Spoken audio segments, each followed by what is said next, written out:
வணக்கம். ஓம் ஸ்ரீ குருவே துணை. திருநீலியம்மன் துணை. உத்தியோகம் தொழில் சார்ந்த பிரச்சனை. தொழில் காரகன் சனி, உத்தியோகத்திற்கு காரகன் செவ்வாய்.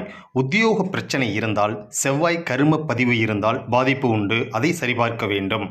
தொழில் செய்தாலும் உத்தியோகத்திற்கு சென்றாலும் பிரச்சனை. பிழைப்புக்காக எது செய்தாலும் பிரச்சனை, தடை, தாமதம், சிக்கல், முன்னேற்றம் இல்லாமல் இருப்பது சனி கிரகம். செவ்வாய் கர்மா தொழில் என்பது 3 விதம்.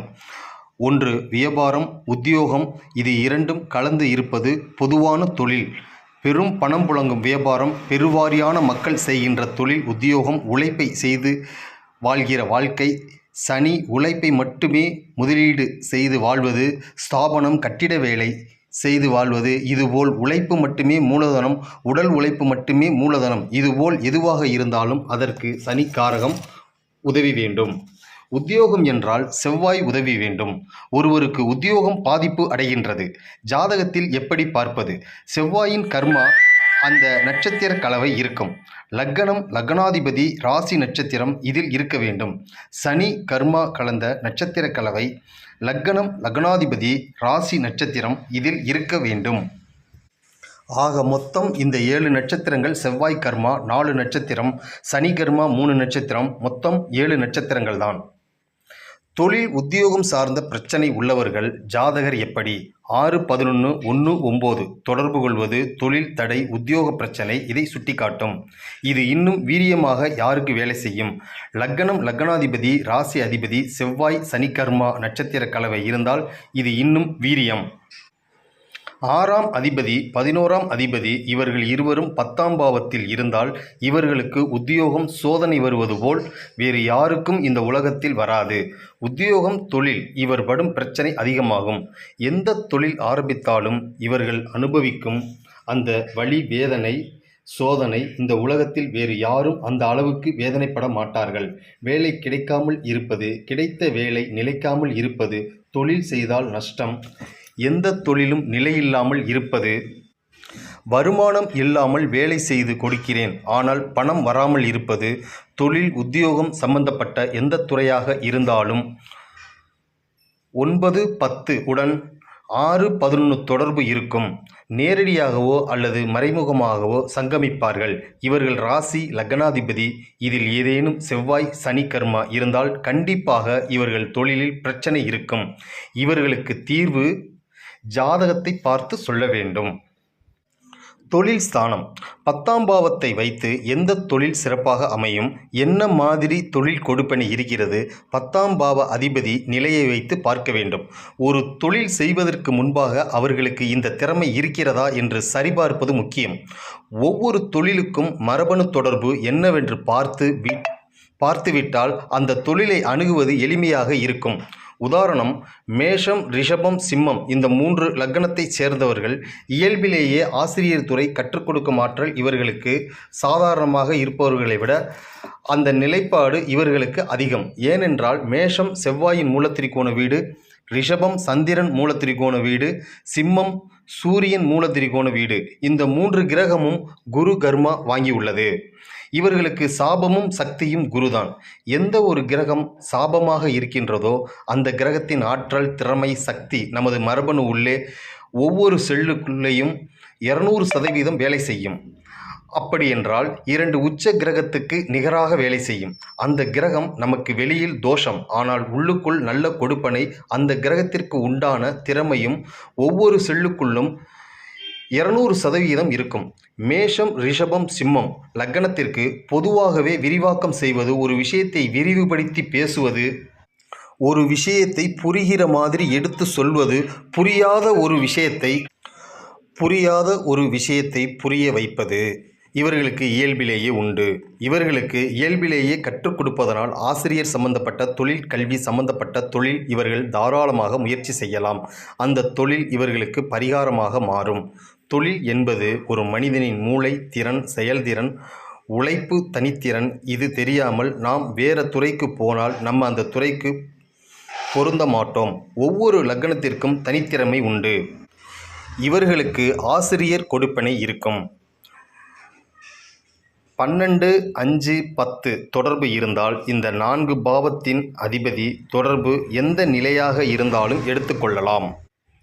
1, 2, 5, 10 தொடர்பு இருந்தால் இந்த 4 பாவத்தின் அதிபதி தொடர்பு எந்த நிலையாக இருந்தாலும் எடுத்துக்கொள்ளலாம்.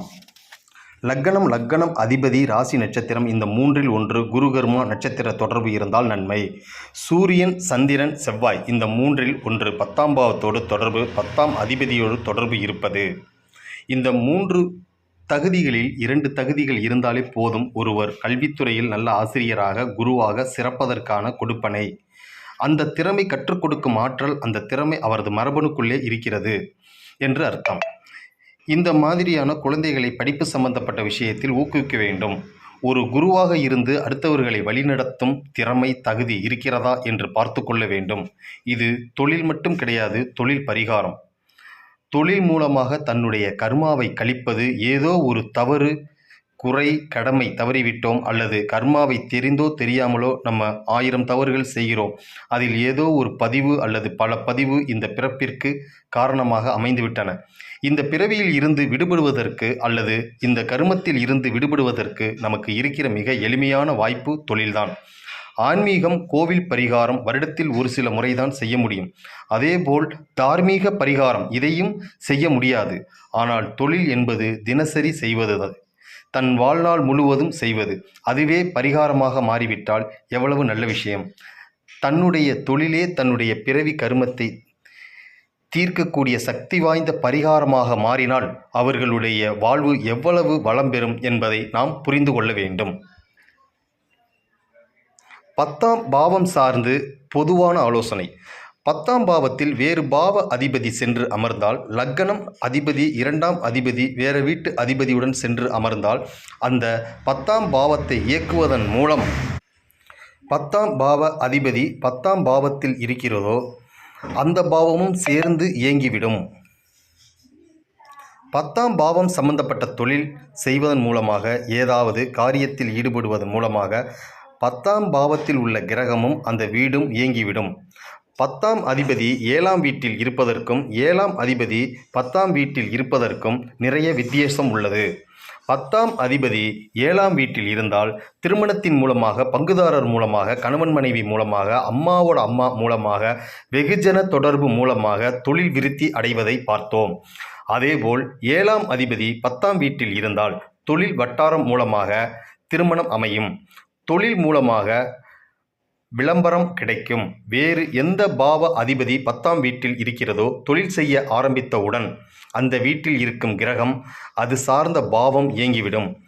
6ஆம் அதிபதி 10ஆம் வீட்டில் அமர்ந்தால் 6ஆம் பாவம் தன்மை, போட்டி, பரீட்சை, பொறாமை, விரோதம், கடன், தடை, வம்பு, வழக்கு, சவால்கள், வெற்றி, ஆரோக்கிய கோளாறுகள், இவ்வளவு காரணத்தையும் அடக்கியது 6ஆம் பாவம்.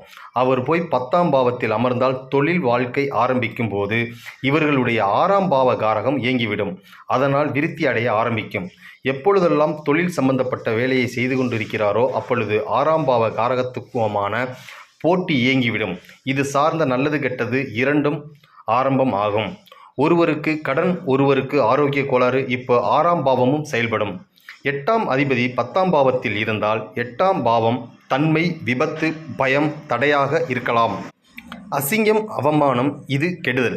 8ஆம் பாவ நன்மை, அமானுஷ்ய தொடர்பு, அமானுஷ்ய மனிதர்கள், அமானுஷ்ய தேடல், ஆன்மீக தேடல், அசாதாரணமாக நடக்கக்கூடிய நிகழ்வுகள், அதன் தொடர்பு, தொழில் வாழ்க்கை என்று ஆரம்பித்தவுடன் 10ஆம் பாவம் இயக்கம் மூலம் 8ஆம் பாவம் இயங்கிவிடும்.